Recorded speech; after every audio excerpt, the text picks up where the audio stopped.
Joining us now is our sports reporter, Aaron Bordato. Aaron, the ACAC had such a busy week, didn't they? Yeah, guys, a couple of fall sports are about to kick off their schedules, just as some others come to a close. The top golfers in the province battled not only each other, but the cold weather as the ACAC Golf Championships took place in Sturgeon County last weekend. With nearly every player dressed in toques and mitts, it was time to get down to business. The ACAC Championships were hosted by Grant MacEwan as the top 50 golfers in the conference came to see who would be crowned champion. Player scores were higher than usual, and while that could be due to the weather, Medicine Hat golfer Mason Rabitovich wasn't making any excuses on this day. It's not too bad as long as the wind stays down. It'll be good. Just got to keep warm and keep the mitts on. That's pretty much it. The NAIT were well represented with 5 players, but it was Grant MacEwan who came away with their second straight title to put an end to yet another great season for the Griffins. ACAC versus CIS.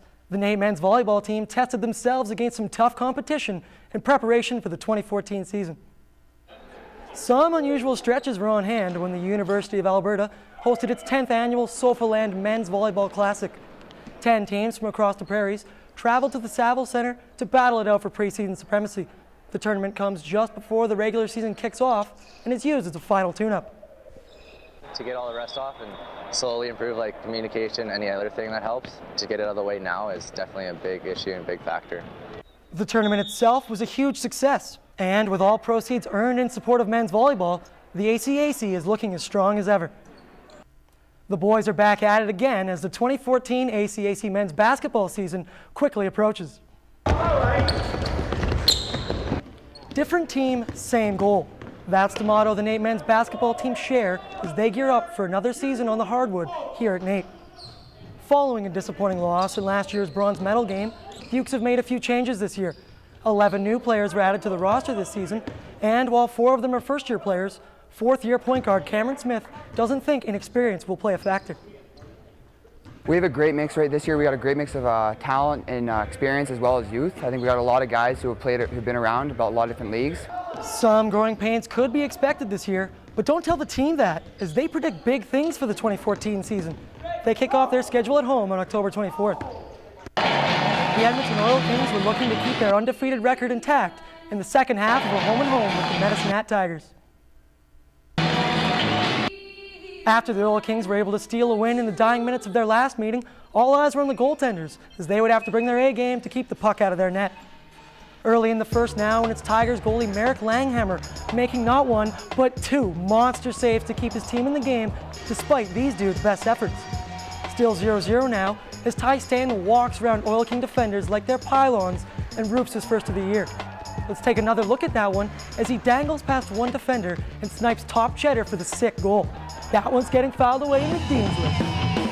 2-0 now as the Oil Kings show their first sign of life when Brett Pollock puts home the rebound to make it a 1-score game. It'd be short-lived though, as 9 minutes later Chad Butcher goes roof daddy on Tristan Jari to restore the 2-goal lead. These kids had other things on their minds though, as they were way more concerned with capturing this free puck. Cole Sanford would bury his second of the game and gave the Tigers all the insurance they needed. The Tigers take the rematch 4-2 on the back of Langhammer's 35 saves. After the game, Oil Kings head coach Steve Hamilton had nothing but praise for the young netminder. He's legit. I mean, he's very comfortable in the net. He's aggressive. He doesn't give you a lot. This week, I decided to take my talents to South Beach. And by that, I mean the racquetball courts, as I took on the LeBron James of the game in this week's End Zone Challenge.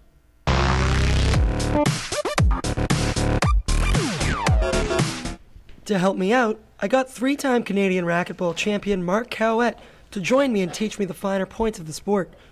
After proving to the camera that he was way more limber than I was, it was time to get down and stretch out those hammies with what he calls the Spider-Man crawl. Feel free to take a second to admire those pasty white thighs of mine, as I gave it a shot too. Next up, it was time to learn how to serve. There are many types of serve, but the drive serve is the most common. Check out the comparisons between Mark's and mine. Pretty much the exact same thing. After that, it was all business, and it was on. I got a little too competitive, so Mark had to bring me back down to earth. A couple mid-game breaks later, and I was ready to tap out. Well, that sure wasn't working out, Mark. How do you think I did it? You did pretty good for a guy who hasn't done it before. I can tell you're an athlete in the making. Oh, thanks. Okay, you're welcome. Well, guys, what did you think? The outfit, not really feeling it. And you did way better than anything I could have managed, so I guess I can't judge. Oh, thanks, Kara. Coming up after the break, breast cancer is a vicious disease that affects thousands of Canadian men and women. We'll check out the CIBC Run for the Cure as they raise funds to stomp out breast cancer. You can run, you can walk, you can sprint, you can just have a leisurely stroll. Hi, I'm Britt Prendergast, and coming up in entertainment, we take a walk with dinosaurs, see if the Edmonton Expo exceeded its expectations, and take a tour of the Dedmonton Haunted House. All that and more coming up in entertainment.